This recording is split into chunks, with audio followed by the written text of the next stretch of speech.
Nova edició setmanal del magazín de les comarques centrals. És dilluns 10 de novembre. Posem el tret d'eixida a este espai que els acompanya fins les 2 de la vesprada a través de la televisió comarcal en directe i compartint avui taula amb els nostres convidats que, d'entre d'altres, analitzaran els últims passos del Consell Valencià, últims titulars relacionats amb aquesta dimissió del president en funcions, Carlos Mazón. Com sempre, també obrim la finestra a la informació nacional amb aquest trencament de Junts amb el govern espanyol i parlarem també d'altres qüestions en l'àmbit més socials. Per a tot això, dic que ens acompanyen els nostres col·laboradors. Júlia Engo, portaveu per Compromís a l'Olleria, benvingut. Hola, molt bon dia. Gràcies per estar així amb nosaltres. I el president de la cooperativa elèctrica Elia Enguera, Santiago Arévalo, benvingut, Santiago. Buenos días. Gràcies als dos per acompanyar-nos. Bé, com sempre diem als nostres col·laboradors, ells escullen una notícia, un titular, una qüestió d'actualitat i la porten a la seva columna d'opinió.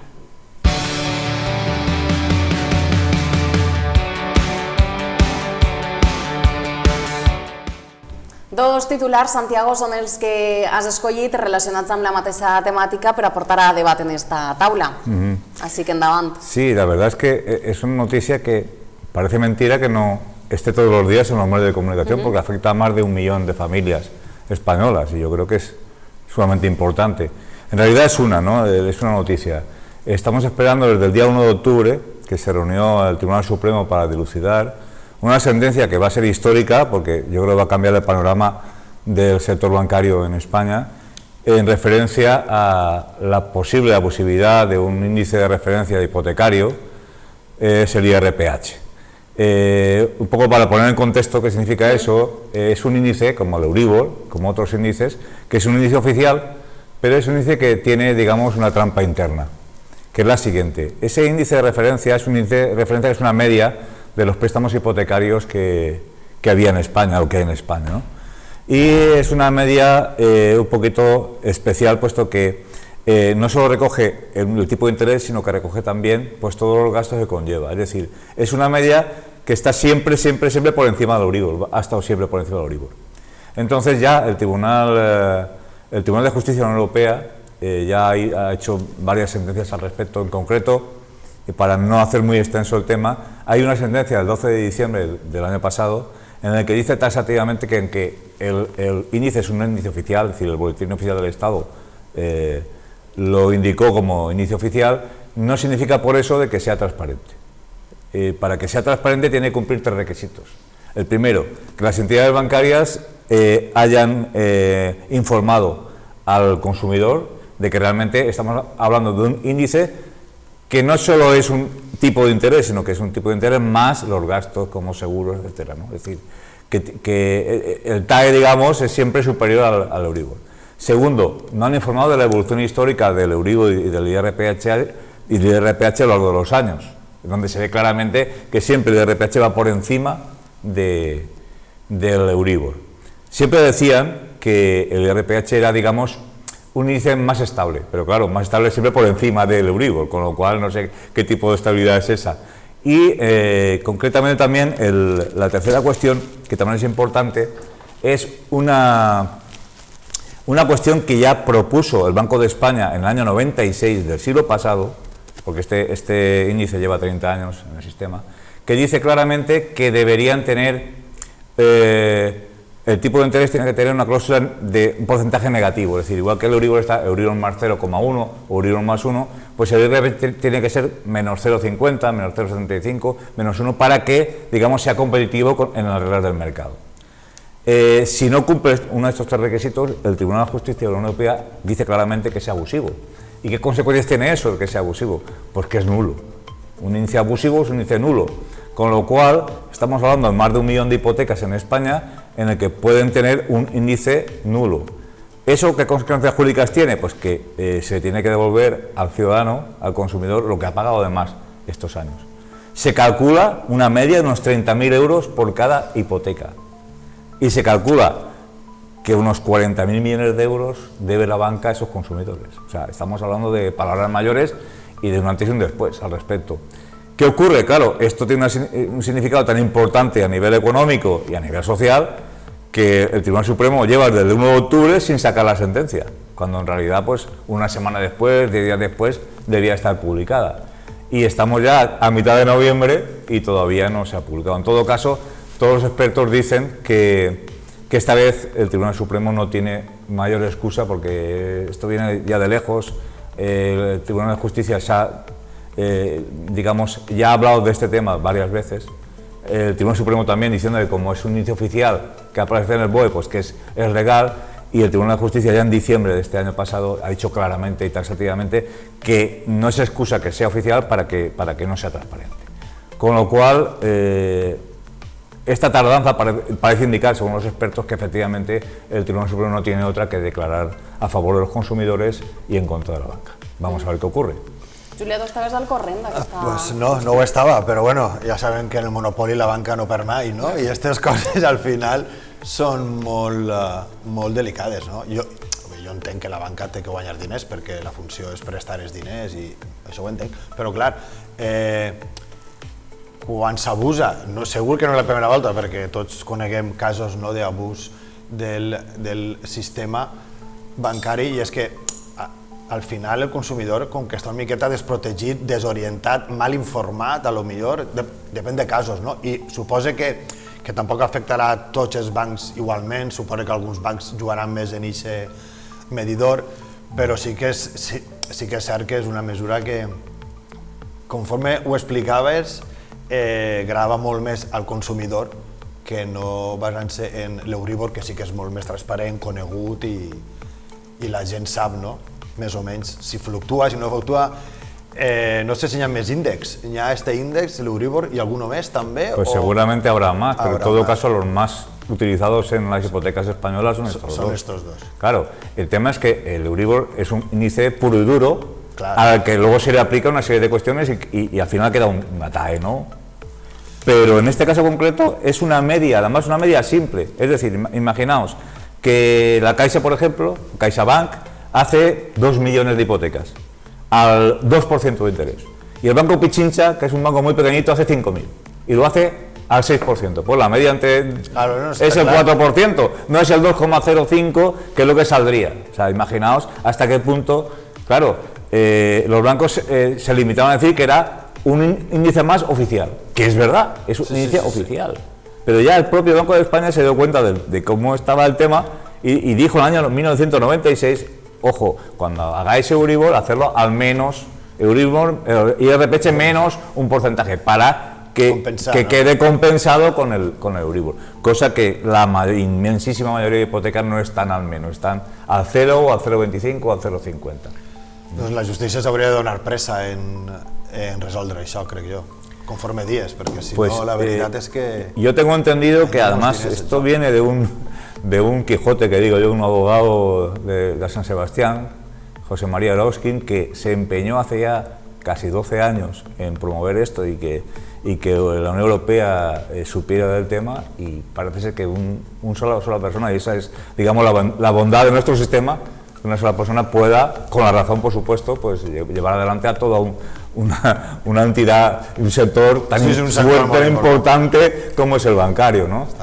En todo caso, yo creo que el Tribunal Supremo, como propio tribunal máximo en España, tiene que ser ciego, es decir, tiene que poner por delante el derecho de los consumidores que las consecuencias que pueda tener el poner adelante el derecho de los consumidores. Es decir, algunos dicen, bueno, es que son 40.000 millones de euros lo que la banca tiene, sí, pero son 40.000 millones de euros que se han llevado de más estos últimos 30 años, ¿no? Con lo cual, yo creo que es de justicia que si además el Tribunal de Justicia Europea lo ha dejado clarísimo, pues que el Tribunal Supremo, más tarde o más temprano, esperemos que más pronto, pues ya fije ya una sentencia definitiva. Si es verdad que todos los afectados tienen que ir individualmente a la justicia, pero ya tienen con el derecho... Justicia, no ho han de negociar en el banc directament. Me temo que no. Bueno, clar, és que al final estem parlant d'uns dels abusos, no, del sistema financer, i jo entenc que si se compleix o ha de ser així, la manera de fer-ho fàcil és que el client parlarà amb el banc, no? I arribaren a un tipus d'acord, però claro, si no acabarà convertint-se en un abús més que s'haurà parat, però tots els que ho han fet abans continuaran perjudicats durant molts anys, perquè suposo que les hipoteques tendrán una vida encara... Correcto. Yo simplemente, bastante larga. para finalizar, pues les diría a los que nos ven que cogieran sus hipotecas, aunque estén en años amarillentas, o que la pidan al registro, a la notaría, y que vean si realmente su índice, que a lo mejor ni lo saben,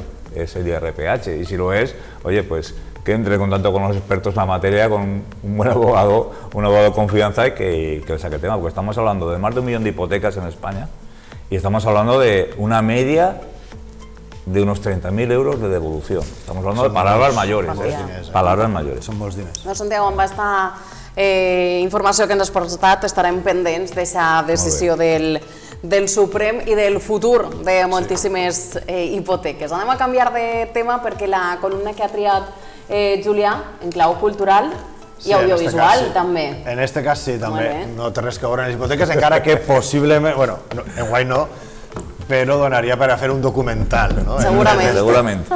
Ho dic perquè el tema que porta és la 17a edició del Festival Mondoc de cinema documental de Montaverner, que són 17 anys ja per a que un festival d'aquestes característiques continuï endavant en una població menuda, en un entorn rural, però en una temàtica i una assistència bastant interessant.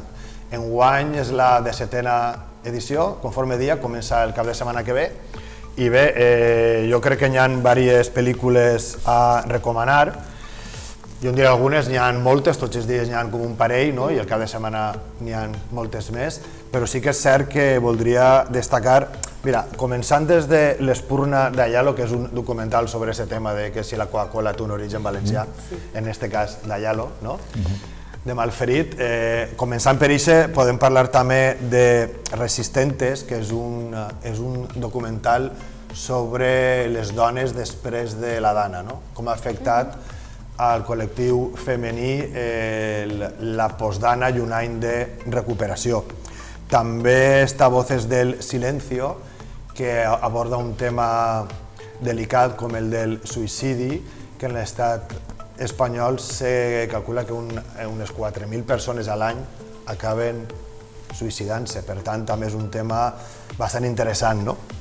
Hi ha un altre tema molt més musical, en aquest cas, és poder veure en cine, en la pantalla gran, Sobreviure a l'incendi, que és el documental de So, que és un documental que s'ha pogut veure en poques pantalles i que este cap de setmana, si no recordo mal, el dia 15, crec, se passarà en el festival. Un documental bastant interessant sobre la trajectòria d'aquest grup valencià que va acabar ara farà un any, no?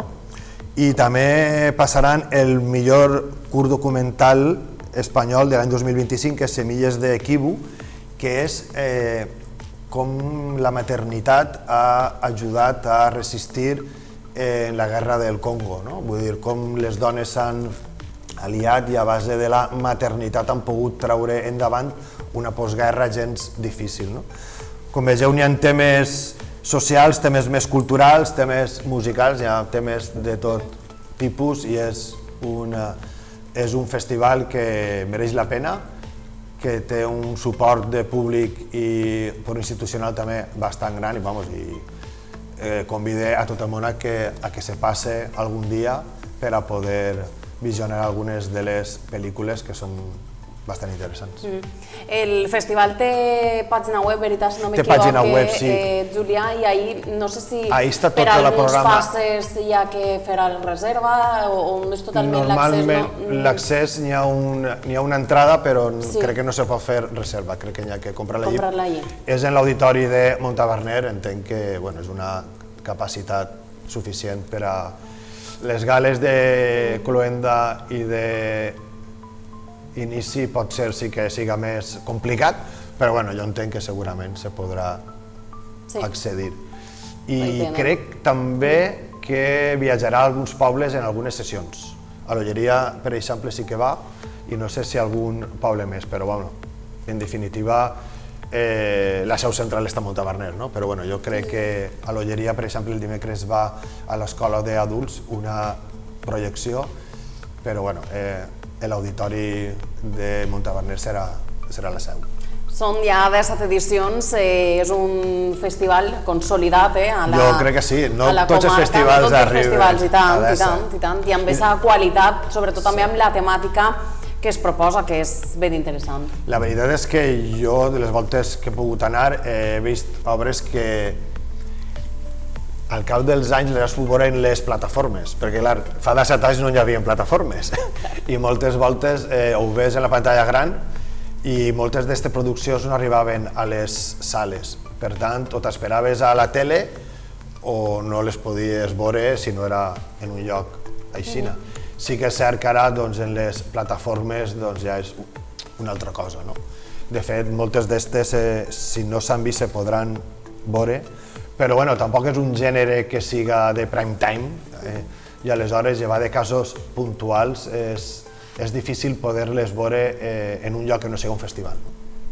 Una bona cita per a trobar-se amb dos cuestiones l'audiovisual. Para mí muy importantes. Primero, que es la 17ª edición.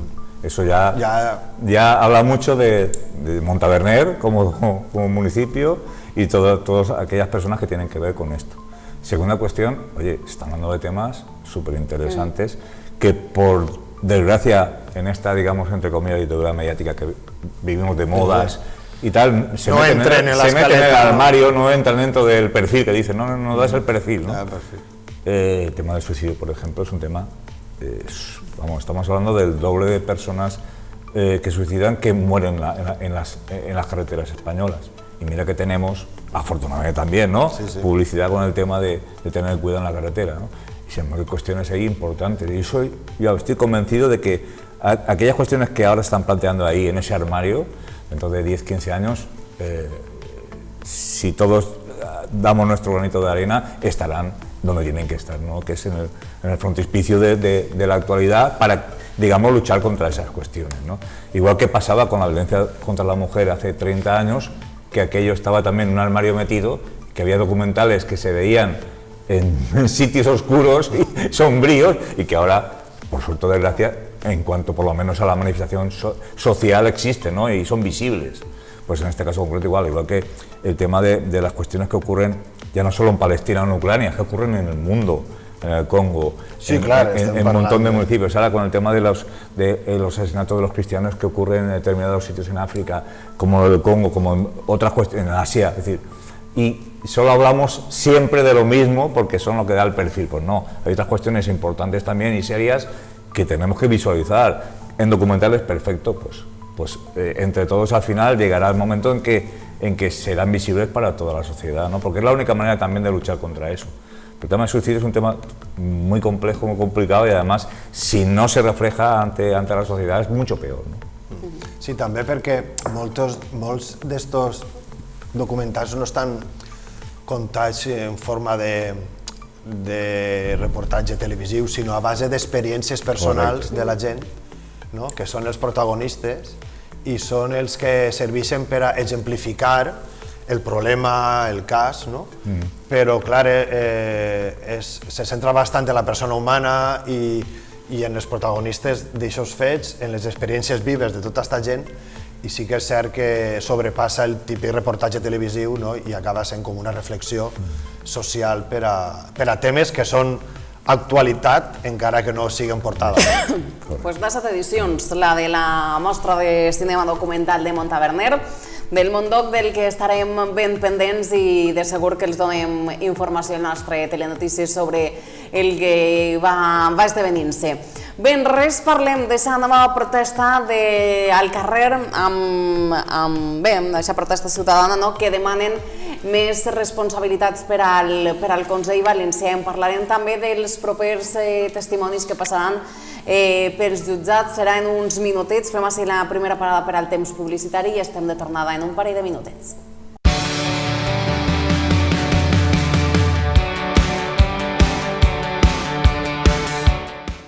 En esta tertúlia d'actualitat, este debat que encetem ja mateix, Santiago Arévalo i Julià Engo per analitzar titulars i notícies que ens deixa la jornada de dilluns, com este amb el que comencem una nova protesta davant de les Corts. Demana que jutgen el president en funcions valencià. Les víctimes de la Dana és la reclamació que fan. Anem a analitzar en esta taula fins on arriba la responsabilitat política, fins on comença la responsabilitat judicial, i anem a escoltar el que va poder-se sentir ahir en esa plaça per part de les víctimes. Hemos conseguido el primer objetivo.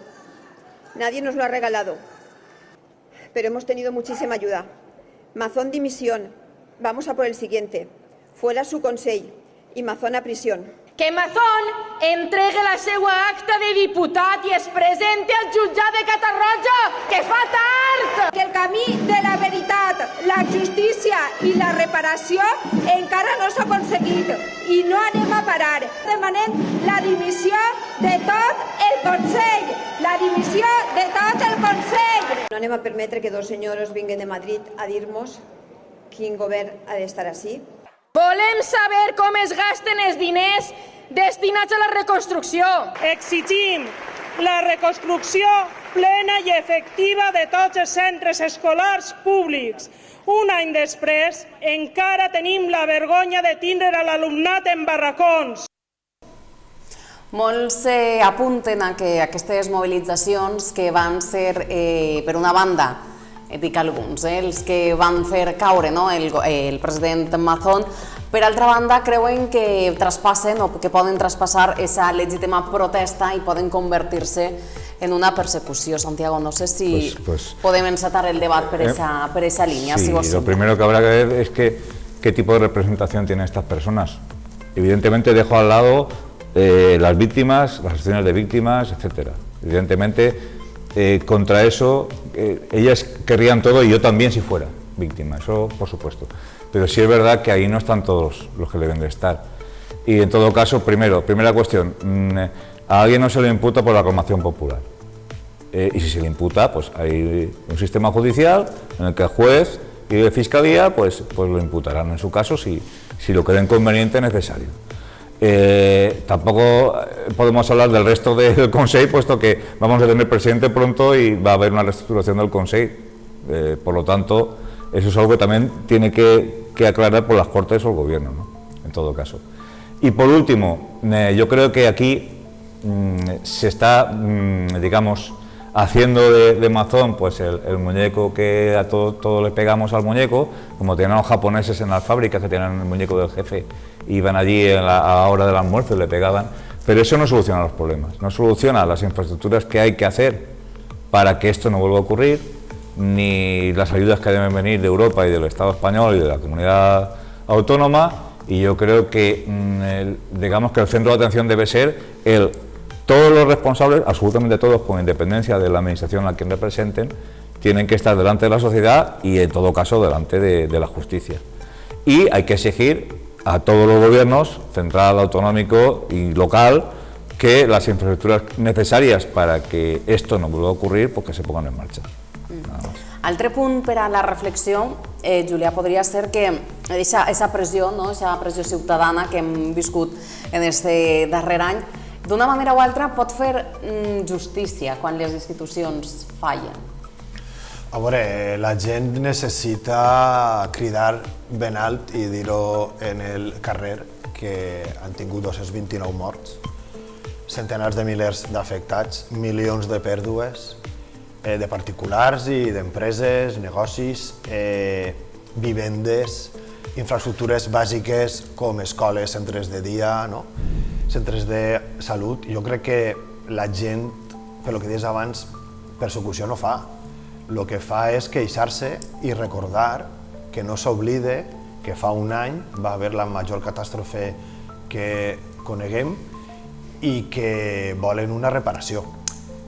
Una reparació passa per un bon pla de recuperació, per estar atent a tots els problemes que puguen haver i intentar solucionar-los, però també passa per portar a la justícia a les persones que no estaven en el seu lloc quan tocava o que no van fer les coses per a les quals havien estat triades. No? Jo entenc que la gent estigui preocupada, que la gent estigui enfadada, que cride ben fort, perquè no vull imaginar-me l'any que hauran estat portant, no? I el que quedarà per a molta gent. Per tant, jo crec que s'ha de demanar justícia i una part d'aquesta justícia passa perquè el Consell dimitisca però que se convoquen les eleccions, perquè ara si no passarem a veure un altre joc de cartes en el que se triarà en un despatx la presidència. Però jo crec que les víctimes, independentment de si són particulars o representen associacions, perquè hi haurà gent que estarà associada i hi haurà gent que no. Jo crec que les víctimes representen aquest malestar general que n'hi ha en la ciutadania i que demana una reparació, i una reparació urgent ja. Sí, però Acció Cultural del País Valencià no es víctima de la Dana. Ni el intersindical... No, déjame acabar el argumento. Está claro que es evidente que esto es un tema político, más que una reivindicación espontánea y social, que las ha habido y que yo las apoyo.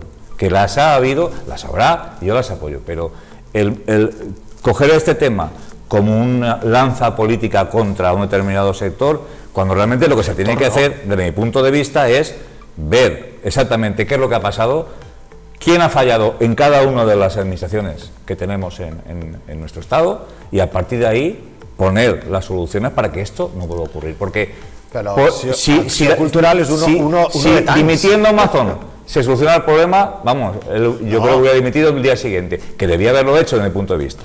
Es un tema personal. Ya ves que no se soluciona, pero es lo que demanda. Las soluciones son, pero yo por ejemplo he hecho en falta que Teresa Rivera, que es la ministra y que tiene mucha responsabilidad con las infraestructuras que dejaron de hacerse para que esto no hubiera ocurrido, aún no ha dicho esta boca es mía. Es que en un año no ha venido aquí a dar ninguna explicación.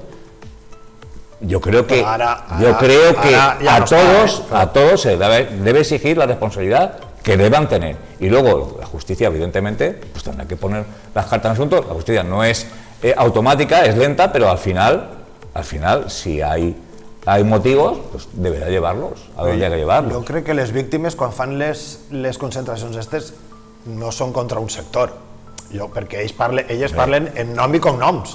No un sector. Parlen d'unes persones, no d'un sector. Ja, però Acció Cultural del País Valencià no sé què hace ahí. Pues es una entidad cívica valenciana. Y el PP también. Un sindicat. Bueno, pues, y Loral Penal también. Pues que y ahí Loral Penal no estaba. Bueno, no ho sé perquè no estava. No, però tu m'entiendes el que quiero decir. Jo sí que t'entenc, jo t'entenc, però jo el que vull que entengues és que la societat civil s'organitza i gent...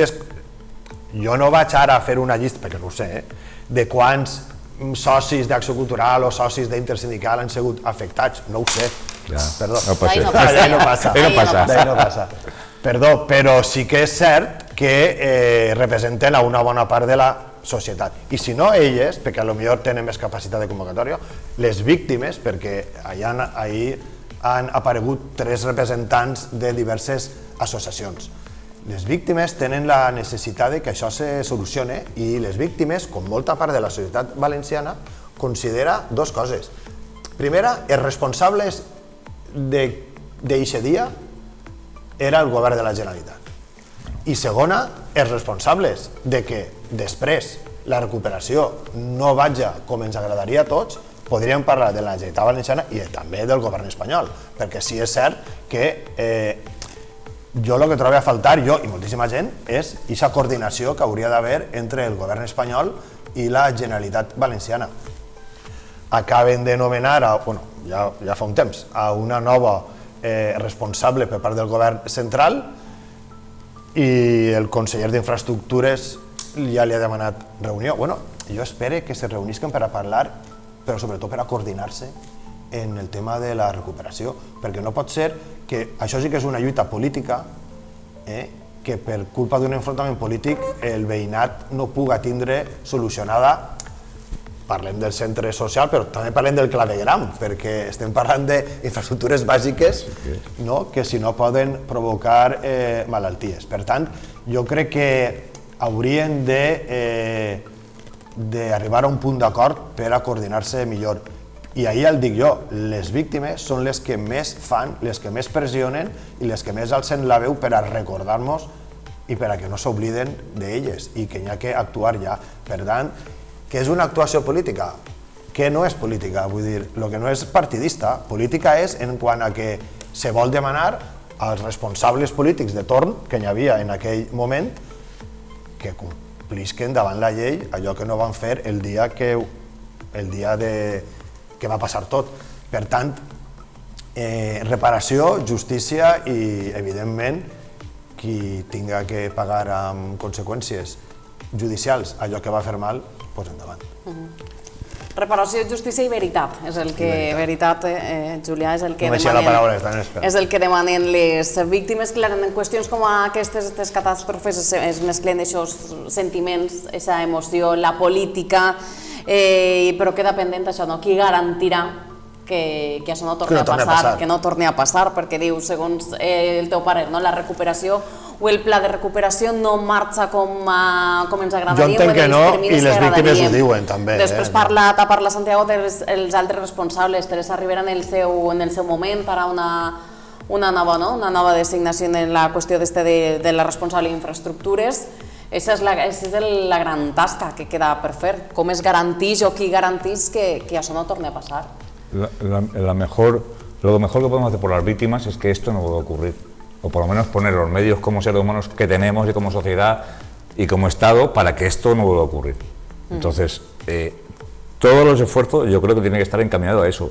Luego ya está la justicia y está la política también, por supuesto, y la sociedad, por supuesto, tiene todo el derecho del mundo a salir, pero lo fundamental de trabajo político, desde mi punto de vista, es, de una vez por todas, que se generen las infraestructuras necesarias para que esto no vuelva a ocurrir. O por lo menos pongamos todo lo que tenemos de nuestra parte, todas las administraciones, para que esto no vuelva a ocurrir. Porque la sensación que da en la ciudadanía es que sí, tenemos un sistema de autonomía, de mucha administración, pero luego realmente cuando pasa algo te quedas más solo que la una. Y siempre, afortunadamente, el pueblo salva al pueblo. Afortunadamente. Y el día siguiente que pasó esto, pues ya había miles de jóvenes, y eso sí, de todo color político, de toda forma y color, para ayudar. Pero realmente el Estado falló. El Estado falló notablemente, absolutamente, no solo la Generalitat, sino el Estado central. El Estado falló. Y eso es algo que no puede volver a ocurrir, porque por desgracia tú sabes perfectamente. Mira, ayer pasaba yo por Valencia y veía, hasta aquí llegó la realidad del 57. ¿Qué tenemos que pasar 20 años y decir, que hasta aquí llegó? O sea, va a volver a pasar, es que va a volver a pasar. No sabemos dónde ni cuándo, pero que va a volver a pasar. Ahora, pues hagamos una coordinación de emergencia por ley, que cuando ocurra algo de esto, automáticamente los resortes, el ejército, la UME, los bomberos, lo que sea. No, perquè els mitjans estan, Sí, los mitjans están, pero y el protocolo también está. Tú sabes perfectamente que ha habido militares que han estado suspendidos empleo y sueldo porque les negaron la orden de venir. Però això és una altra cosa. I això és una cosa més. És que mitjans n'hi ha i protocolos n'hi ha. De fet, la consellera Pradas va dir que es desconeixia. Això és el que és greu, que la consellera del RAM no estiga al tanto de la conselleria de la qual depèn la seva gestió. Una consellera... Tu imagina't que el conseller de Sanitat diguera que es fan mamografies? Doncs no ho sabia. Evidentment, no crec jo que el conseller de Sanitat diga això. Però la consellera d'Emergències no sabia de l'existència de les ALERT. Una consellera que és l'òrgan màxim en quant a emergències en esta autonomia, en esta i en totes. Per tant, que l'Estat ha fallat, l'Estat ha fallat. Ha fallat en quant a l'aportació de mitjans i facilitar la coordinació de la recuperació, però el que va fallar el 29, evidentment, va ser la Generalitat Valenciana. És que no hi havia un altre responsable. Per tant, no pot fallar una altra persona i un altre organisme. Va fallar la Generalitat. En aquest cas va fallar el president, que encara no sabem on estava, i va fallar la consellera, que no sabia què fer, i al final l'hauria d'haver baixat igual, però els morts s'haurien pogut evitar. Jo crec que hi ha que diferenciar les coses també, perquè l'hauria d'haver baixat igual. El que no haurà passat haurà sigut 229 morts, com un any després s'ha vist en altres jocs on han hagut riuades i les alerts s'ha arribat o altres sistemes i la gent no ha mort. De fet, en la Pantanal de Tous va morir menys gent i no hi havia internet, ni Twitter, ni res. Hi havia una cosa que es deia ràdio i es va avisar a la població. I es va avisar a la gent i la gent va anar a zones altes, que va morir gent, és cert. Però la catàstrofe va ser igual de gran, però va morir moltíssima menys gent, perquè la gent estava avisada. L'AUIA va baixar igual, però les conseqüències van ser altres. Per tant, al final, l'Estat dic jo perquè és el que més capacitat té, no?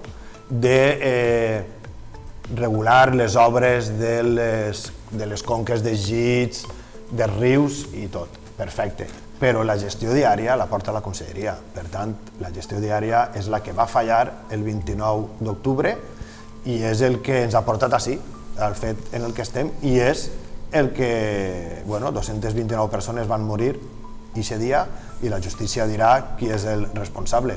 Però ja te dic jo que la gestió, els mitjans i el protocol existeixen. Com s'apliquen o si no s'apliquen, això és una altra cosa. Bueno, permítame que discrepe, no del todo, pero sí sustancialmente. A ver, la responsabilidad única no puede ser de la Consellería, o sea, ni de la Generalitat. Te voy a explicar por qué. Primero, porque fue un fenómeno que ocurrió en varias comunidades autónomas. Déjame acabar. Es un fenómeno que ocurrió en diversas comunidades autónomas, con lo cual ya de per se, al ocurrir en dos comunidades autónomas diferentes o en tres, Andalucía, Castilla-La Mancha y Valencia, los protocolos de emergencia del Estado debían estar ya en marcha, punto primero. Segundo punto, yo que he tenido humildemente alguna responsabilidad, siempre me fío de la información que me llega. Yo actúo en función de la información que me llega. Entonces, habrá que ver si la información que le llegó a la Generalitat era la correcta o no para tomar decisiones. Eso aún está por ver, se tiene que dilucidar. Y tercera cuestión, el agua esa cayó. Evidentemente no se puede comparar con lo que pasó en Tous por dos razones fundamentales. Primero, por la zona donde cayó, que evidentemente 600.000 personas en unas calles que, todos hemos ido a Alfafar, a Catarroja, y aparcar es imposible, todo el mundo tiene su garaje, es decir, las circunstancias son completamente diferentes. Sí, es verdad una cosa, y ahí te doy la razón, y que yo no he entendido cómo ese día Apunt, por ejemplo, no estuvo desde el minuto 1 haciendo lo que hacían los radioaficionados en Tous en el año... Bueno, Apunt sí que va a estar todo el día en directo.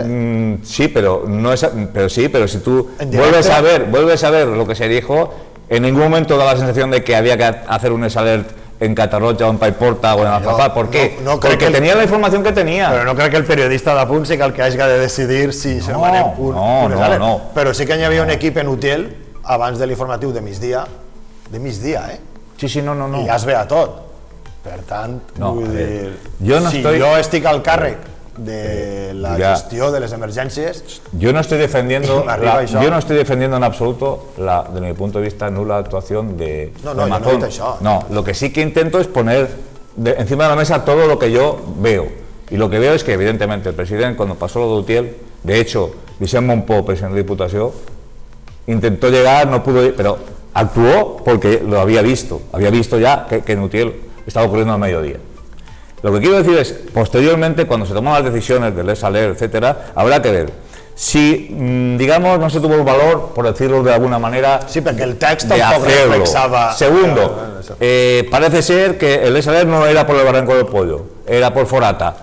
Habrá que verlo, es decir, todas esas cuestiones, hasta que no se aclaren, no podremos determinar realmente qué pasó realmente y qué responsabilidad tenían unos y otros, y por lo tanto no podemos poner soluciones a esto. Entonces, está muy bien de cara a desahogarse el coger a uno y hacer de muñeco ese grillo japonés.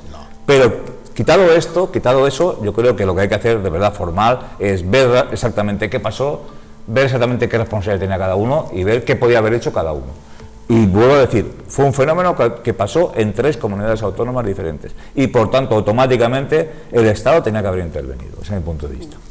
Mireu, en els últims mesos el relat que ens ha contat el Partit Popular és que estaven treballant totalment en la recuperació, en aquest pla de recuperació, però ara sembla ser que en les últimes setmanes el Partit Popular valencià treballa en altra qüestió i és en preparar la compareixença de Mazón en la comissió d'investigació de la Dana a les Corts. Serà el primer polític a declarar davant d'esta comissió d'investigació de la Dana i anem a analitzar les dues cares del mirall. Per un costat, als qui es sembla un exercici de transparència, a l'altre costat, als que els sembla una maniobra per a rentar la seva imatge. En esta última part està precisament l'oposició al Consell Valencià, que ha denunciat que s'ha vetat la veu de les víctimes i que això pot considerar-se una comissió d'investigació o només un exercici del relat polític, del control del relat polític, el que va fer Mazón pròximament.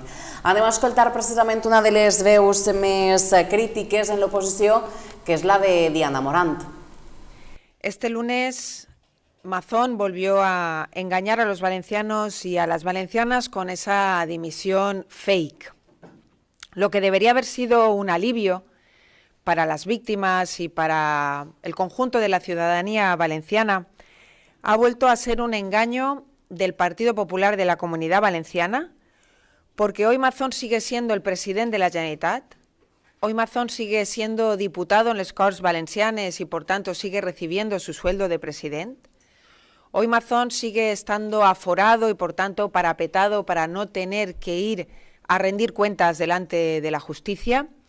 Y hoy el presidente Mazón sigue siendo presidente del Partido Popular de la Comunitat Valenciana. Por tanto, sigue siendo el que manda y el que está pilotando la situación actual del PP y de los valencianos y de las valencianas. Pues Pérez Llorca es el número 2 del señor Mazón.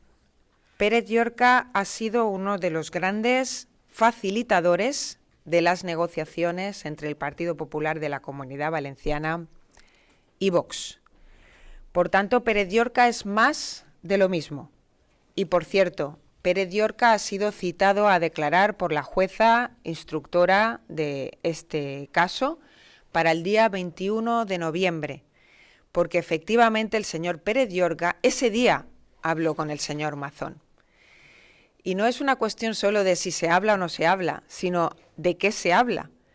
Cuando todo el mundo sabíamos lo que estaba pasando en la Comunidad Valenciana, hay llamadas de ida y vuelta entre el señor Mazón y sus equipos, su equipo, entre los que se encuentra el señor Pérez Llorca, y entre todos hicieron la nada más absoluta y la gestión más inútil que se podía hacer para la ciudadanía. Por tanto, con Pérez Llorca vamos a volver a tener una coalición negacionista, más de lo mismo, y un gestor inútil, como se ha demostrado siendo el número 2 del Partido Popular en la Comunidad Valenciana. Doncs en control, no sé si podeu posar en pantalla també altre dels titulars que portàvem en la jornada i precisament que parla de ser número 2 de Carlos Mazón, de com hem escoltat a Diana Morant, Pérez Llorca, i també un altre afegit que és el propietari del restaurant on sembla que va dinar el gerent del Ventorro, i els dos testificaran el proper 21 de novembre a causa de la Dana. És altre dels titulars que portàvem en la jornada d'avui, a veure si el podem recuperar. I mentre et pregunte, Julià, com hem començat este debat, esta part del debat, en l'anàlisi de transparència o maniobra política? És una maniobra política evident. Mazón ara, després de tota l'escala de successos i de comptes parcials, o de mitges veritats o de canvis de versió, que això és el pitjor de tot encara, ara, sabent que té que anar la setmana que ve al Congrés dels Diputats, manifesta que vol ser el primer en acudir a les Corts Valencianes abans que anar a Madrid. Si des d'un primer moment haguera sigut així, que el president de la Generalitat haguera volgut ser dels primers en aclarir les coses, ho podria entendre. Però, clar, quan se fa després de tota aquesta retaïla de fets inconnexes que n'hi ha des de fa un any, inclús en la mateixa comissió, sense haver deixat participar a les víctimes, primer, perquè es posaren les seues experiències. Directament el que anem a veure primer és el president Mazón donant la seva versió, creant el seu relat, mantenint, no sabrem quina versió de totes les que ha dit, tampoc sabrem si ens aclarirà què va fer aquest dia i a on estava, i segurament el que veurem serà, que ja és trist, no?, en la Comissió de Control de les Corts, més que justificar la seva acció del seu govern durant aquests dies, suposo jo que es convertirà en un monòleg d'atacs al govern central com si fos l'únic responsable de tota aquesta catàstrofe. Per tant, jo crec que és una maniobra política que entra dins de la seva estratègia de mantenir-se en el poder, de fer valdre el seu relat i de que jo era president, però no va ser culpa meua que passara això. I per a tu, Santiago, creus que aquesta compareixença de Mazón no tenia un poquet de donar explicacions i a donar o demostrar la voluntat de col·laborar?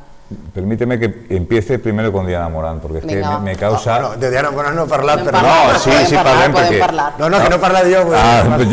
Pues hablaré yo. Vale, no, sí, tranquilo. El ejercicio de cinismo político que tiene esta señora, hablando como ha hablado, vamos a ver, que todavía está cobrando el sueldo de ministra, es ministra, ¿verdad? Está cobrando el sueldo de ministra y utiliza el tiempo que debía dedicar al ministerio a ser la candidata del PSOE en la Comunidad Valenciana. Yo creo que ya en tiempos de Felipe González le haría vergüenza. Normalmente cuando uno es candidato a algo, pues dimite de lo que tiene y es candidato, o si no, no lo es. Y últimamente pues vemos un montón de ministros que son ministros y candidatos. Segunda cuestión, hombre, hablando de que quiere votar, por supuesto, o sea, está en un gobierno que no aprobó un presupuesto en toda la legislatura, que está en minoría parlamentaria ya además fehacientemente porque Junts los ha dejado empantanados. Y habla de que hay que hacer elecciones solo en Valencia, vamos a ver, yo creo que... Y luego, segundo, que va a declarar como testigo el señor Pérez Llorca cuando ella tiene a una persona imputada en Extremadura, en su partido, y que es el candidato a las elecciones extremeñas, me parece un cinismo fundamental y absoluto. Segunda cuestión, hablando de la comisión. A ver, el Partido Popular lo que tiene que hacer es sacar adelante la legislatura, llegando a un pacto si se puede, y si no, yendo a elecciones, y tiene que dedicarse a eso, no a preparar a Mazón para nada. Yo creo que no hay nada que preparar. Cuando uno es consciente de lo que ha hecho, de lo que no ha hecho, pues no tiene nada que prepararse, se va y se cuenta. Y tercera cuestión, y ya no solo hablo de esta comisión, hablo de todas. Todos sabemos que las comisiones parlamentarias, sean en Madrid o sean en Valencia, los que gobiernan son dueños de su silencio y de sus palabras. Es decir, que invitan a quien quieren invitar, van los que quieren ir, porque también creo que se ha invitado al señor presidente a venir y ha dicho que no. Es obligatorio, no puedes decir que... Ya aquí no. Aquí, por suerte o desgracia, no. Yo creo que, aunque no fuera legal, legítimamente sí que podía haber venido y haber hablado. De todas maneras, en todo caso, no le quito ninguna cuestión a esto. Es decir, Mazón tenía que haber ido hace 11 meses, desde mi punto de vista, a decir lo que pasó, porque igual que el lunes pasado, se puede discutir mucho lo que dijo, pero sí que es verdad que entonó en mea culpa en determinada cuestión, pues eso mismo podía haberlo dicho 11 meses antes. Y hubiera evitado al Partido Popular, primero a las víctimas, por supuesto, a la sociedad y al Partido Popular, pues una serie de cuestiones que han pasado en estos 11 meses. Yo creo que cuando un líder es líder para todo, para lo bueno y para lo malo. Tiene que saber cuándo es él el que tiene que ofrecerse como víctima propiciatoria para que el sistema o el conjunto siga adelante. Ahora yo creo que, como vuelvo a repetir, el Partido Popular lo que tiene que dedicarse es a sacar la legislatura adelante, y el señor Mazón yo creo que tiene suficiente experiencia en ese caso, porque fue en primera persona, para ir a la comisión y decir la verdad, decir lo que pasó. Y por supuesto, está en su derecho, como los demás tienen su derecho a expresar lo que pasó en función de su ideología, o de su interés, o de su punto de vista, pues lógicamente el señor Mazón también tendrá el mismo derecho a explicar qué pasó con el gobierno español, del Estado, esos días. Simplemente eso. Sí, però l'entrevista del 9 d'octubre, més que una entrevista al president de la Generalitat, pareixia una entrevista a un agraviat de l'Estat. Vull dir, al final, jo entenc que ell té que dir la seva versió. Volia una pregunta. ¿Tú ves televisión española?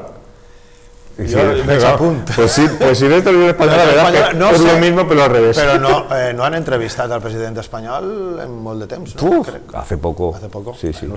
Hace muy poquito. No ho seguís, que la veritat. Sí. Bueno, no seguís que ni la mateixa No, però quiero decir assiduïtat que seguís que això. Val? Ja. Primer, lo de Diana.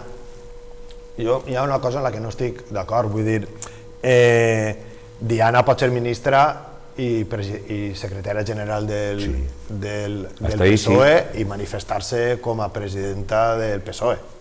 Val? Però ella és candidata. Bueno, no és candidata perquè no s'han convocat les eleccions, que és el que ella demana i demanem molta gent, no? Que se convoquen. Suposa que serà la candidata perquè suposa que l'hauran triat com a secretària general. No, segurament serà. No, però ho dic perquè Mazón va anar a dinar primer com a president, però després va anar a dinar com a president del PP per a oferir-li un càrrec d'una institució pública a una periodista. Vull dir que jo crec que són compatibles les dues coses. Això se hace en el Palau de la Generalitat, no en el Ventoso. Evidentment, no en un dinar. Això és súper. I tampoc s'ofereix d'aquesta manera, perquè se fa per concurs. Per tant, si tu li toques a una periodista per dir-li si vol ser, és perquè de concurs tindrà poc, tindrà una altra manera de triar. Però bueno, el que vull dir jo és que se pot ser, tindrà un càrrec en el partit i tindrà un càrrec públic. Evidentment no podràs fer-ho tot al 100%. I això és una cosa que hauràs de valorar i veure si realment se pot tindre un càrrec públic o un càrrec intern al mateix temps de determinat nivell ja, perquè una cosa és ser regidor i... Però no, ho dic perquè Compromís, per exemple, més sí que té limitada la doble... O sigui, si eres càrrec públic de determinat nivell no pots ser càrrec de partit, perquè o te dediques a treballar en casa o te dediques a treballar fora de casa, no? Això una. L'altra,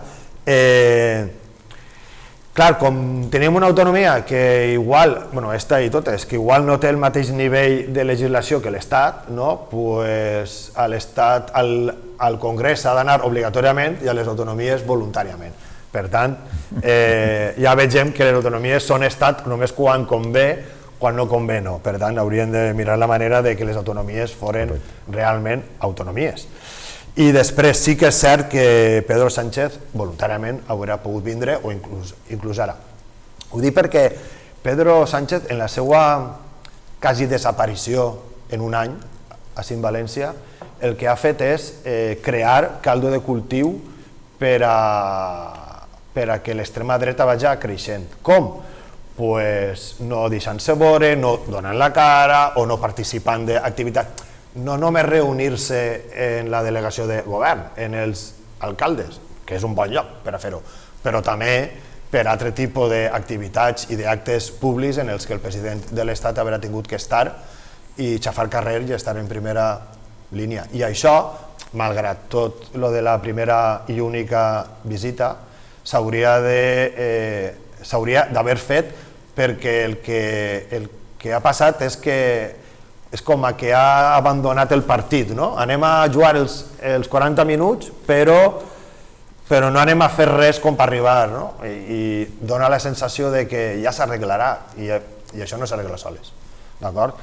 Per tant, jo crec que aquesta deixadesa sí que està bastant mal. I l'altra és que ja no sé si el PP està treballant per a la declaració de Mazón o està treballant per a veure qui és el substitut de Mazón, o està treballant en convèncer els seus companys de Vox a veure a qui trien, no? Perquè ara queda una setmana per a que en un despatx de Madrid se tria qui és el president dels valencians, una persona que no hauran votat ningú dels que vivim ací. Per tant, jo crec que el PP el que hauria de fer és assumir les responsabilitats, presentar la dimissió, que ja ho ha fet, cessar el seu Consell i convocar les eleccions. Jo crec que el que no pot ser és que s'estiga segrestant la voluntat de la ciutadania que, m'agrada o no, va votar al president Mazón i va governar amb un pacte, però que ara, després de tot, el que va passar és que el que acabarà governant serà Vox i el que acabarà triant el president també serà Vox. Per tant, jo crec que això és una mala jugada i una estafa a la democràcia valenciana. Ara, Julià, si em permets, Santiago, ara parlarem d'això, però abans aprofundir un poc més en la citació de la jutgessa en aquestes dos peces claus o noves peces claus, que és el número 2 de Mazón, Juanfran Pérez Llorca, i també l'amo, el gerent del restaurant. Santiago, no sé si et sembla això precisament, no peces claus per a seguir investigant o una nova forma d'intencionalitat política en la investigación. A ver, yo creo que se debía... Estas dos personas en concreto, ¿no? Sí. Que son de las que parla Vamos a ver. Está claro que cada vez que la jueza haga algo, políticamente va a tener consecuencias, por lo menos mediáticas.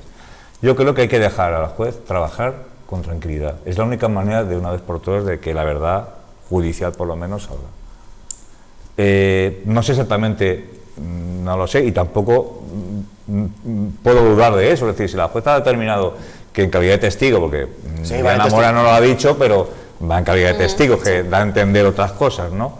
No es como el candidato de Extremadura que está imputado y que se va a sentar en el banquillo y sin embargo sigue siendo candidato de Extremadura. En este caso concreto, este señor pues va a ir en calidad de testigo, porque era el número 2 de Mazón, por lo tanto, si intervino en comunicaciones ese día, pues lógicamente la juez tiene que saber exactamente qué términos son esos.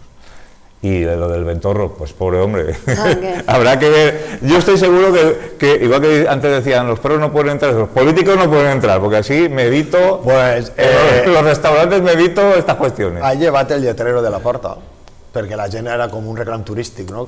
Quasi. I és un restaurant que van molts polítics. Sí. De todo tipo, ¿eh? Sí. De todo tipo.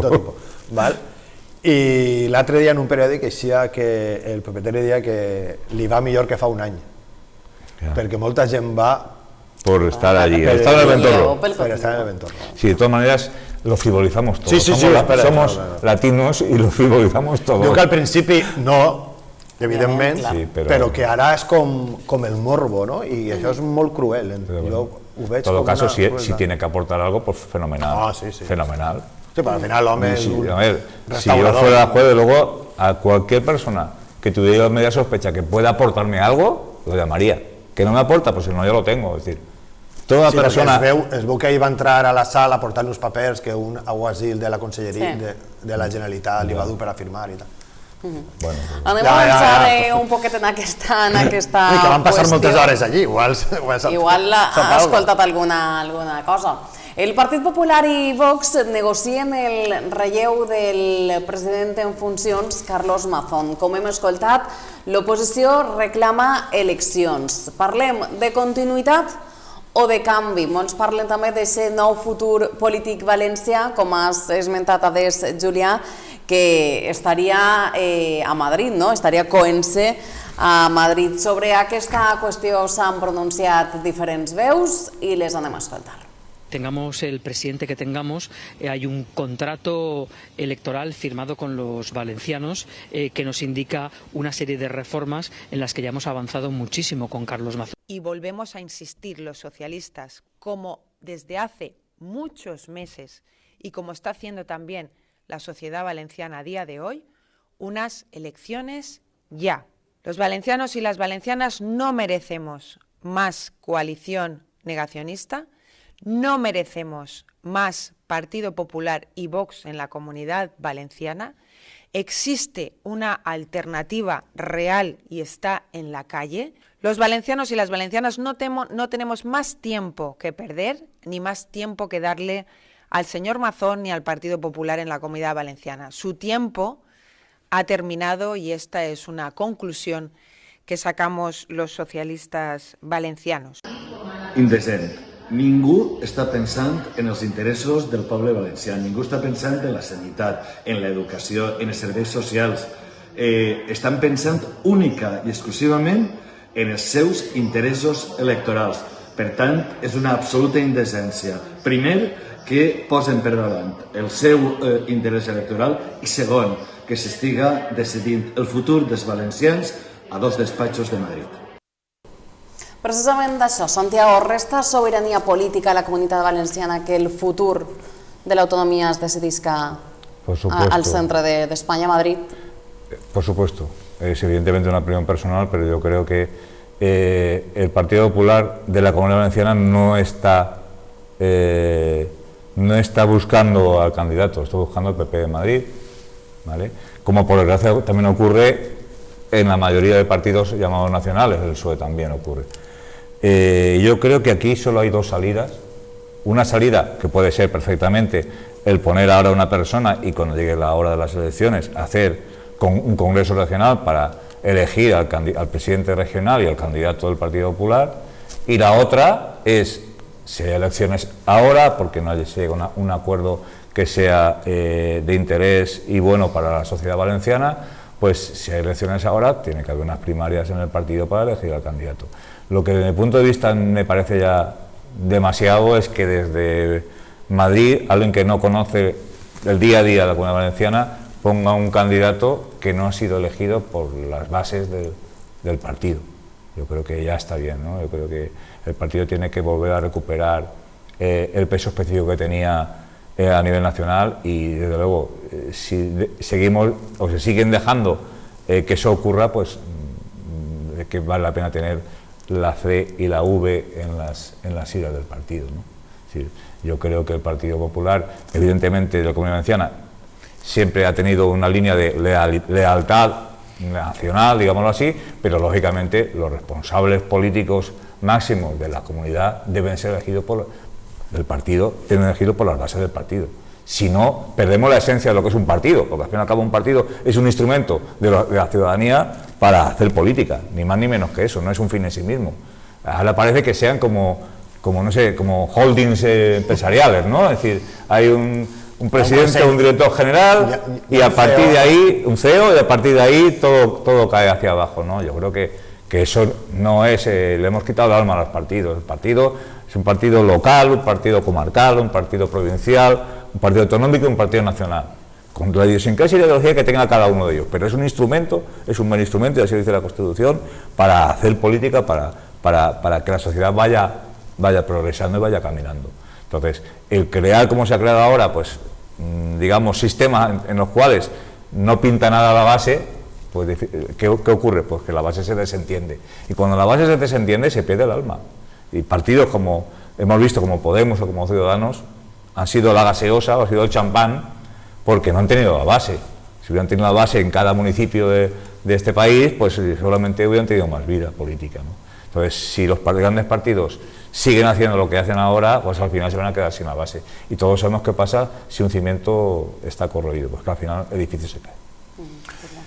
Hi ha una cosa paradoxal, no? I és que Vox, que critica que l'anterior govern del botànic catalanista, Vox ha nomenat al president del grup parlamentari de Catalunya per a que negocie amb el PP el president de la Generalitat Valenciana. Vull dir, ja és molt fort que Vox nomene al president del grup parlamentari de Vox en el Parlament de Catalunya perquè decidisca qui té que ser el president dels valencians. Entenc que perquè no es fiarà del president del grup parlamentari de Vox de les Corts Valencianes. Ja, vull dir, és una cosa que xirria per tots els costats, no? Que en un despatx se trie una persona que no ha estat en un despatx de Madrid o en dos, da igual, se trie una persona que no ha estat votada per la ciutadania és molt greu, perquè si els diputats que estan ara en les Corts davant de la dimissió del president que no ha convocat eleccions haurien de triar un dels 99 diputats, 98 perquè ell no podria ser, dels 98 diputats com a president.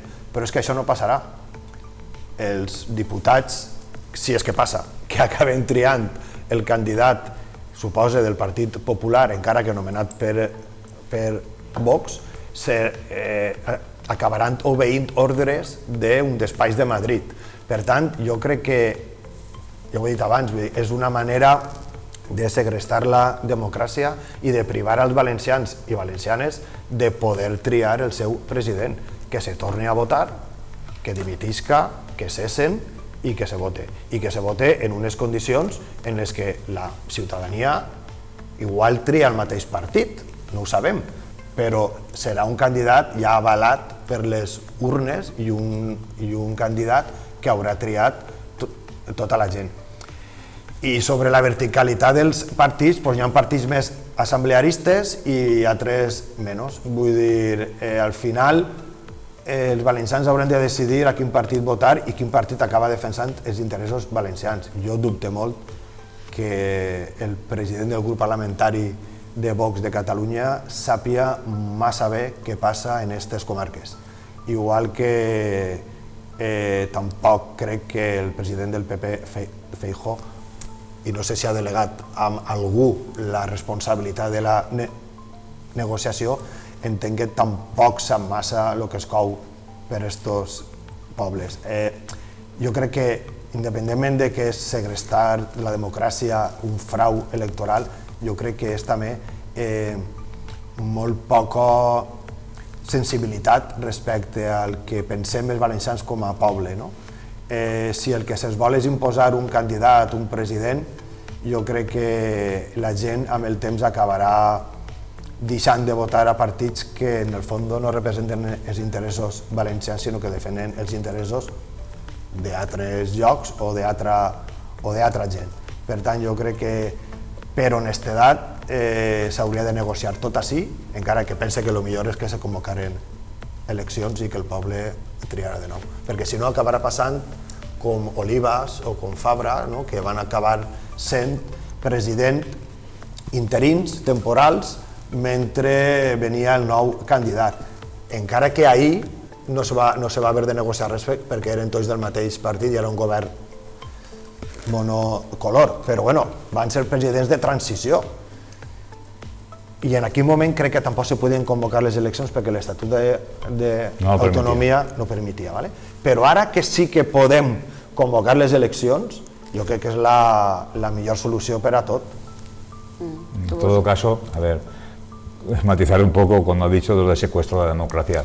A ver, desde mi punto de vista también un secuestro de la democracia que tengamos un gobierno en el Estado que no haya ganado las elecciones, punto uno, y que siempre dice, bueno, es que el presidente no lo elige el pueblo, que es verdad, lo eligen los parlamentarios. Pues lo mismo ocurre en la Comunidad Valenciana, lo eligen los parlamentarios. Se llama PP, se llama Vox, etcétera. Que yo, fíjate, me confieso... Los partidos diuen, el meu candidat serà este. Sí, pero atiéndeme. ¿Qué pasaría si, Dios no quiera, le pasara algo al presidente de la nación? Pues que pondrían a otro. Ahora no podrían, porque Junts no podría, tendrían que... Bueno, no sé qué pasaría, espero que no. Pero quiero decir que yo confieso que no me gusta ni una cosa ni la otra. A mí no me gusta ni una cosa ni la otra. Lo que no puede ser es que tengamos dos varas de medir. Para unos una y para otros otra. Yo intento medir todos por la misma vara. Los gustos de la vara son de cada uno, ¿no? Pero por lo menos la longitud de la vara que sea la misma. No puede venir Diana Morán, por ejemplo, como ha venido antes, hablando así, cuando tiene un gobierno que no ha aprobado un presupuesto en toda la legislatura, ni un solo presupuesto, y ahora está en minoría parlamentaria ya definitivamente. Bueno, no se debería convocar elecciones. Ya generales. Estaba, sí, no, pero ahora no formava part. Sí, però ara ja explícitamente. Santiago, Julián, parlem d'aquesta qüestió i donem pas també i resum del que, de les últimes qüestions de l'actualitat nacional. Anem a fer una xicoteta pausa per al temps de Publi i estem de tornada en res.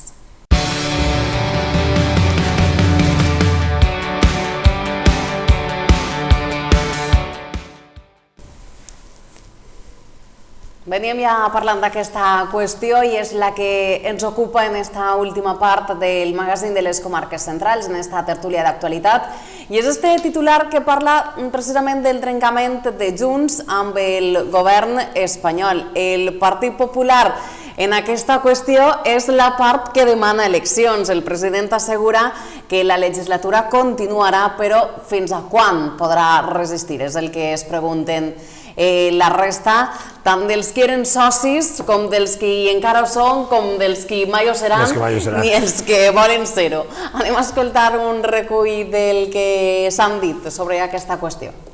La legislatura de Pedro Sánchez queda bloquejada. El govern de l'estat espanyol ha perdut, per tant, la seva capacitat legislativa. Pedro Sánchez no podrà aprovar els pressupostos generals de l'Estat espanyol. Creo que este es un gobierno que durante estos últimos 7 años ha demostrado su capacidad para poder dialogar y llegar a acuerdos.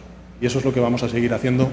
Con nuevos presupuestos o sin nuevos presupuestos, España seguirá avanzando y el gobierno continuará con su hoja de ruta hasta que termine esta legislatura en el año 2027. España sufre un gobierno podrido, un gobierno sin mayorías, un gobierno que lamentablemente no gobierna, y no gobierna desde hace mucho tiempo. Un gobierno que está empobreciendo a España en todos los sentidos, y también en lo económico. Tenemos un gobierno con una minoría parlamentaria que también se cuece en ese puchero que le ha preparado el independentismo. Es una legislatura agotada, está acabada y, por tanto, solo unas elecciones lo resolverán. Júlia, vaig amb tu. Una ruptura de Junts que sembla ser el preu inevitable, no? D'una política que s'ha fet a partir del diàleg, o una mostra que el govern ha esgotat ja la seva capacitat d'arribar a acords amb els seus socis. Bueno, jo crec que Junts sempre ha dit que no forma part del bloc del govern, no? De suport al govern. Formava part del bloc d'investidura a canvi d'unes mesures. Sí que és cert que, bueno, jo crec que sí, que això és aixina, no? Que Junts sempre ha estat jugant a jo et donaré suport en tant que tu facis aquestes coses. Les ha fetes o no les ha fetes? Bueno, jo crec que algunes les ha fetes, algunes no les ha fetes i algunes les ha fetes amb desgana, no? Hi haurà de tot, però també és cert que Junts a voltes demanava coses que no corresponien al govern espanyol, entenc jo. Per tant, vull dir, hi ha que ser també una miqueta cautes en quant a això. Independentment de que si les ha fetes o no, Junts jo crec que ara està més jugant, pensant en les seues eleccions municipals de Catalunya, més que pensant en l'estabilitat del govern espanyol. Ells li van donar suport perquè li interessava en aquell moment, hauran aconseguit alguna de les coses que sí que volien i ara hauran vist que l'extrema dreta catalana està passant-los i hauran de rentabilitzar els seus vots al Congrés. Perquè, clar, que un partit ja te digui així que no vaig a aprovar-te res, independentment del que vinga, no? Perquè igual hi ha coses en les que podrien coincidir. Però el que està també bastant clar és que Junts no és Convergència, Junts té un altre tarannà i una altra visió. En canvi, crec que ells ara estan preocupats per Aliança Catalana, que és el que es furta vots, i la seva estratègia passa perquè no els diguen que no han aconseguit res després de donar suport a Pedro Sánchez. Jo entenc que Junts està pensant en altres coses i que la política espanyola a d'ells, en el fons, igual es té. Encara que jo crec que és una mala estratègia perquè si governara PP i Vox no crec que estarien millor de lo que estan ara. Santiago, el joc queda d'aquesta, la situació. Junts fora del tauler. El govern espanyol presumptament és guiat de tot de casos de corrupció. Ara és el moment de convocar eleccions. Pot aguantar Sánchez encara més? Sánchez puede aguantar el que le tiren. Lo que quieran. De hecho, ya ha dicho que... El manual de supervivencia. De hecho, a ver, desde mi punto de vista, si tuviera la más mínima, digamos, honradez política o no sé cómo llamarlo, ya haría tiempo que no estaría él, ¿vale? Un tío que en su propio partido mete mano en las urnas, para mí queda inhabilitado moralmente, pero bueno, eso es otra cuestión. La cuestión del señor Sánchez es que ya ha dicho que va a ser candidato para 2027, con lo cual el objetivo es Sánchez 2031, es decir, él quiere llegar hasta el año 31. No se sabe cómo, porque las últimas elecciones las perdió, compró el gobierno con las 30 monedas que le pidió Junts, porque Junts, como tú bien has dicho, no forma parte de este gobierno,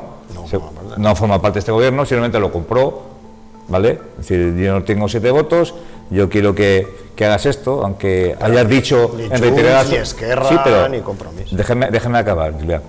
Yo te voy a dar los 7 votos vas a hacer algo que hace un minuto decías que era ilegal, inconstitucional, Podemos coger ahora ¿verdad? Todos los ministros, todos los ministros diciendo lo que piden es una barbaridad, tal, y automáticamente lo que es una barbaridad hay que hacer de tripas corazón, o lo que decía el señor Sánchez de la necesidad de virtud.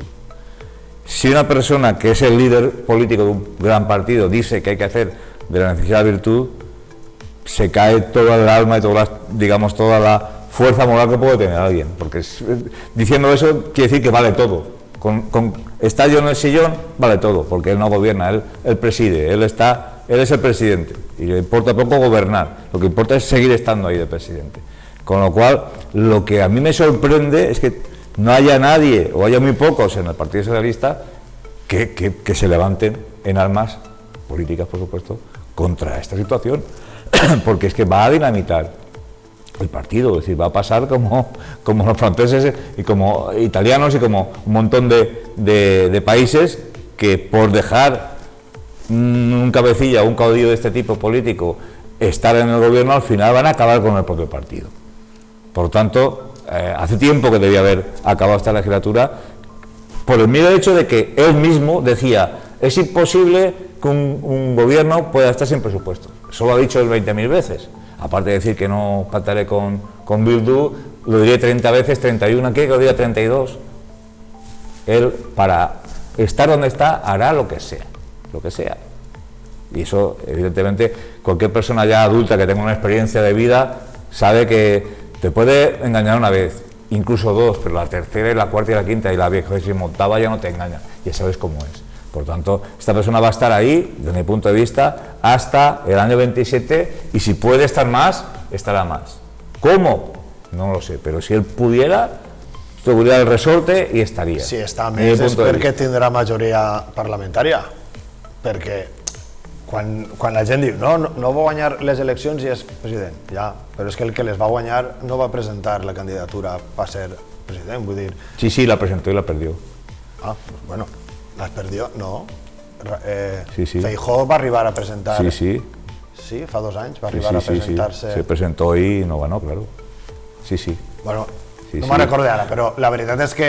Diria, que feliç dies. No, que no recordo exactament quan se va presentar Feijóo. Jo crec que Feijóo va renunciar davant del rei a dir que no presentava la candidatura. No. No se va a votar. A no ser que ya estoy yo ya muy mayor. Yo creo que no se va a votar en el Congreso la presidencia de Feijóo. Independentment, si se votara i la perdria, se presentaria una altra i va eixir. Al final és president perquè la majoria de diputats el van votar. Correcte. Una cosa és que avui el tornarien a votar. Això és una altra cosa, que jo crec que no. Pero todos sabemos por qué una determinada parte de esa mayoría pero lo mateix que por hacer algo que era inconstitucional hace 2 días. Bueno, ell va canviar d'opinió, que és el que diu. Val? Però... Como Marx, pero como Groucho Marx. Sí, Karl Marx va canviar poc d'opinió. Però Mazón ha fet el mateix, vull dir, Mazón va pactar un pressupost amb Vox per 30 monedes, també, podien dir-ho així, vull dir... Sí, pero tiene presupuesto. Sí, no es podrà... Como gobierno de España. Pot executar, però els té. Però bueno, al final la política és una qüestió de pactes i de circumstàncies que afecten al moment i d'articular majories per a que les polítiques consensuades almenys... Sí, pero me vas a permitir que también la política es no pasar determinadas líneas rojas aunque sea legalmente posible. Es decir, por ejemplo, mira, te pongo un ejemplo, el fiscal general del Estado, por ejemplo. La Constitución en ninguna ley dice que si está imputado el fiscal general del Estado tenga que dimitir. No lo pone porque a ninguno de los legisladores se le cabía en la cabeza pensar que un fiscal general del Estado iba a estar en un banquillo. Y como eso, muchas cosas, sí. La salud de la democracia no depende de las leyes que haga, sino de cómo los responsables que la llevan la usan moralmente. Ese es mi punto de vista. Porque yo que, por suerte de gracia, he estudiado constituciones en el mundo, la más bonita, la más bella o de las más bellas son la de Corea del Norte y la de Venezuela. Y además te invito a leerlas en castellano. Son bellísimas. Y si fueran de verdad sería una democracia plena. Pero ¿qué ocurre? Que si las personas responsables de ejercerla no tienen esa línea roja moral, pues todo se degrada. Y desde mi punto de vista es lo que está pasando en España desde hace muchos años. La qüestió és que estem en una situació de molts contrapesos i molts d'extrems, no? La gent cada volta se polititza més cap a les vores perquè o està bé o està mal, o estic en tu o estic en contra de tu, o no m'agrada això, m'agrada molt, que si eres feminazi, que si eres conservador... Al final se polaritza molt, és cert, i això pot portar a la sensació de que està tot mal. Jo no crec que estigui tan mal, jo crec que estem en un estat dins de la Unió Europea en el que més mal més bé les coses funcionen. Jo quan dies lo d'Itàlia i França, jo ho veia i em tirava les mans al cap, vull dir, un president va durar un cap de setmana. Va renunciar ell mateix, vull dir, no va arribar ni a nomenar el seu equip de govern, vull dir, i perquè el president continua la seva i no vol dimitir, i encara que els seus no guanyen les eleccions, ell continua nomenant a primer ministre als que han perdut.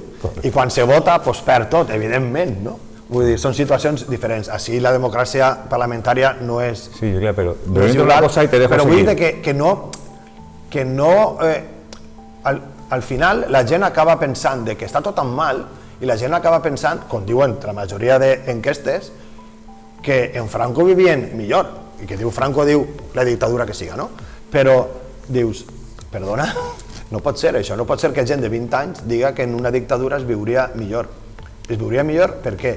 Perquè no hi hauria aquesta discussió constant, pot ser, que no hi haguera aquesta discussió, bueno, pot ser no hi hauria discussió constant perquè no hi hauria discussió de res, tot seria conforme diguera el dictador. Però és que no és insà que hi hagi una discussió de les coses. Jo també crec que el fet de que les xarxes socials siguin molt polaritzables, on la gent ahir de manera anònima o camuflada acaba vomitant tot i ens passem moltes hores mirant això i al final genera una sensació de que està tot mal. Però és que canviarà el govern i continuarà estant mal, perquè ahir s'aboca tot visceralment i moltes voltes, la majoria sense una reflexió mitjanament sana. I aleshores això crea molt de malestar i la gent és que no fa res. Bueno, això s'hauria d'analitzar perquè jo no... O sigui, jo en el meu entorn no crec que ningú vagi ahí agarrant en la llibreta a veure si ha fet això, si no ha fet l'altre. Vivim molt de lo que ens conten, no? Els mitjans de comunicació i al final hi ha que anar una miqueta més sossegadament i explicar les coses. Perquè si no s'expliquen les coses i tot és blanc o negre, guanya l'extrema dreta, en aquest cas, que puja com l'oli perquè no té res que li faci sombra. I la gent que s'hauria de distanciar d'ella no acaba distanciant-se. I pot ser PP Vox, però és Junts Aliança catalana, vull dir, agarrem els temes que volem, que són, per l'extrema dreta són 4 temes, i ja està, i la vida són més temes. I evidentment que el PSOE en el govern espanyol podria fer-ho molt millor del que està fent-ho, evidentment, però el PSOE té la característica, i això li passarà factura, de que no negocia res. El PSOE en els seus socis pren, avui dentilles, no, perdona, és que havien de decidir el menú, ja, però és que no pot ser, avui dentilles, ja, però és que no vull dentilles, bueno, avui dentilles, però i el dilluns que ve més dentilles. I entonces, claro, jo dic, Junts haurà dit, ja està bé. Però també jo crec que el de Junts entra dins d'una estratègia seua local, ¿no? Perquè ha perdut tot el poder que tenia. Voy a intentar empezar al revés, porque si no se me va a olvidar. Como ya tengo una edad... Mira, cuando te digo de Francia, me refiero a que me da la impresión, yo que ya tengo unos años, de que está pasando lo mismo en España que en Francia en este sentido. Hubo una época en que el Partido Socialista francés dejó de pensar en tener argumentario social y se dedicó a una estrategia que le vino muy bien, que es fomentar la ultraderecha, fomentar el Frente Nacional y fomentarlo, Blas Peñal francés, a Le Pen. Y le vino muy bien, porque iba comiéndose, digamos, el electorado de la derecha y le vino muy bien. Pero, ¿qué pasa? Cuando tú estás alimentando a un monstruo, al final el monstruo te come. Y llegó un momento en que el Partido Socialista francés desaparece. ¿Por qué? Por la misma estrategia de no seguir defendiendo con argumentarios, digamos, el progreso social y ser lo más fácil del mundo Es decir, no, lo que voy a hacer es, voy a engordar al, digamos, competidor de mi partido que me está aquí alternando y así yo ya estaré perpetuamente en el poder. Craso error. Y aquí va a pasar lo mismo y está pasando lo mismo. No ha habido mayor fuente de hacer neofranquistas que Pedro Sánchez, y más en la gente joven. O sea, toda la política que ha llevado Pedro Sánchez es para hacer engordar, con perdón la expresión, a Vox. ¿Y por qué? Porque a él le interesa, es decir, en estos momentos, que no tiene mayoría parlamentaria, que socialmente, salvo Tezanos, lo tiene crudo. La única solución que tiene, aunque sea amoral, es voy a provocar un aumento de Vox hasta tal punto que la gente de izquierdas que me odia, me vote. Y a eso va, porque como no tiene escrúpulo ninguno, es capaz de hacer eso, con lo cual, vuelvo a reiterar, él quiere estar hasta el 31 y hasta cuando sea, y hará lo que haga falta, y si para eso hace falta hacer un partido de Vox tan grande que sea capaz de devorar al PP, lo hará. Pero ¿qué ocurrirá? Que es posible que intentando hacer eso para salvarse él como presidente esté enterrando a su partido, un partido que tiene más de 100 años de historia.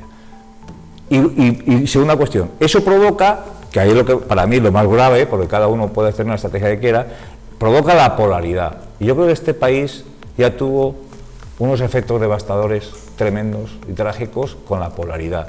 Y lo que hay que hacer es intentar, no sé si centralizar, pero por lo menos sí el diálogo, sí el respeto, sí el argumentario. Y claro, digamos, los medios de comunicación que tenemos ahora son rápidos, de 10 palabras, y no puedes profundizar en un argumento, es imposible. O sea, ¿por qué en este momento hay millones de terraplanistas? Pues ¿por qué? O sea, ¿habéis pensado alguna vez? Yo a veces me acuesto por la noche y digo, oye, ¿cómo hay gente que en el siglo XXI se cree que la Tierra es plana? Y que hay ahí que el Sol es pequeño. O sea, ¿por qué? Pues porque no profundizamos en las cosas, no nos sentamos de verdad a debatir, como estamos haciendo tú y yo ahora, con total sosiego y respeto, con argumentos diferentes para que la gente se haga una idea de algo. Porque todo es rápido, todo es una expresión, una frase, un titular. No, yo creo que tenemos que ir, todos los que más o menos tenemos ya pintamos canas, a decir, no, es que la sociedad no puede ir polarizándose porque al final va a ocurrir lo que ocurrió a principios del siglo pasado y que tanto nos cuesta de olvidar. Y no lo olvidemos precisamente para eso. No para polarizar, sino para todo lo contrario, porque realmente los que sufrieron las consecuencias de esa guerra civil tan cruenta que tuvimos, ellos, los que más sufrieron, son los primeros que quisieron acabar con todo eso, pasar la página y abrazarnos entre todos. Cada uno con su ideología, por supuesto, con respeto, porque si no, y más los jóvenes, se van polarizando cada vez más, y yo no sé esto a dónde nos va a llevar, pero luego a nada bueno desde mi punto de vista.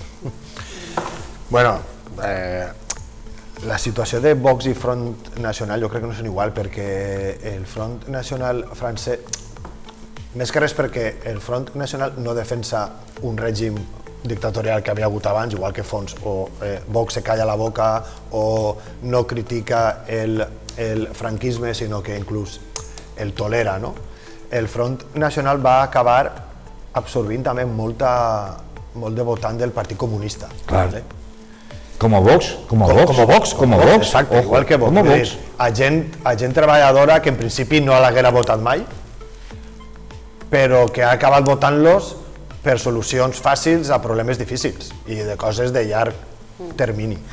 I clar, vull dir, per exemple, que se demane pujar el salari mínim i Vox vota en contra i un treballador que cobra el salari mínim li vota, vull dir... I això són fets, això no són paraules o un míting en el que diré les cosas. Pero es inteligente ese obrero. Hombre, claro, sí. Es muy inteligente, claro. Porque el subir el salario mínimo lo que hace es perder el salario, todo, ni el mínimo ni el máximo, todo. Y evitar que gente que no tiene... Sí, es verdad, es decir, eso está súper estudiado, pero de hace muchísimos años. En los años 60 del siglo pasado se sabía. ¿Qué pasó en Estados Unidos cuando se puso el salario mínimo? Pero en Estados Unidos... Que un montón de jóvenes de raza negra estaban en las calles, sentados en el banco. ¿Por qué? Porque no podían tener un acceso rápido al sector industrial y al mercado de trabajo porque había una barrera que era el salario mínimo. Però estem parlant de... Entramos en un tema... No, però la raça... les persones negres dels Estats Units en l'any 60... negra, sí, no, pero que puede ser... Sí, descendents de afroamericans... O de Oklahoma, da igual. No, però no tenien estudis, no podien anar a l'escola, ja, però igual un negre de Nova York... És un exemple, el del salari mínim en Espanya i en Europa, el salari mínim no ha creat més baixada de salaris, més desaparició de salaris. Només s'ha de veure, l'estat espanyol en 4 anys és l'economia o de les economies que més creix dins de la zona euro. Eso podemos discutirlo, Julia, en números, porque claro, tenemos muchos tezanos en muchos sitios. Yo no estoy diciendo que siga todo gracias al Estado. Yo te digo que el PIB de un país, ¿vale?, se mide con la deuda que tiene, ¿vale?, y con el sector público que tiene. Jamás en la vida ha habido un incremento económico en el sector público como en los últimos 10 años. Jamás en la vida. Y de deuda ni hablemos. La distribució del sector públic en Espanya és molt desigual, vull dir, de funcionariat i sobretot de capital. Vull dir, Espanya ja no té quasi... Hablo de digamos, los impuestos. Hablo del sector público económicamente hablando, es decir, el poder que tiene el sector público de recaudación. Es evidente que en los últimos 10 años el incremento ha sido... Y ojo, estoy hablando también de Montoro, no solo de Montero, de Montoro también. Es decir, en los últimos 10-15 años ha habido un incremento en la recaudación del sector público tremenda. Si a eso le añadimos a que hemos tenido un incremento de deuda tremendo, forzado si quieres por el COVID y todo esto, sí, de acuerdo, pero claro, esas dos sumas hacen que el PIB nuestro se multiplique. Es más, si además tenemos un mercado de vivienda, pero aquí más. Pero tenemos un mercado de vivienda que lo que hace es subir, claro, los propietarios tienen un incremento patrimonial que eso también se ve reflejado en el PIB. Santiago, el govern hauria de clavar... M'estuen tan melonets ja a última hora de la tertúlia que això és per a altre debat, Però el tema de la vivenda, un altre dia. L'anotem també. Moltíssimes gràcies, Julia Engo, Santiago Aravena, per acompanyar-nos. Res, estem a minutets d'arribar a les 2 de la vesprada, posem el punt i final al magazín de les comarques centrals. Ja saben que tenim nova cita a partir del migdia, ja el proper dimecres, així que els convidem a seguir-nos. Gràcies per estar ahí. Bona vesprada.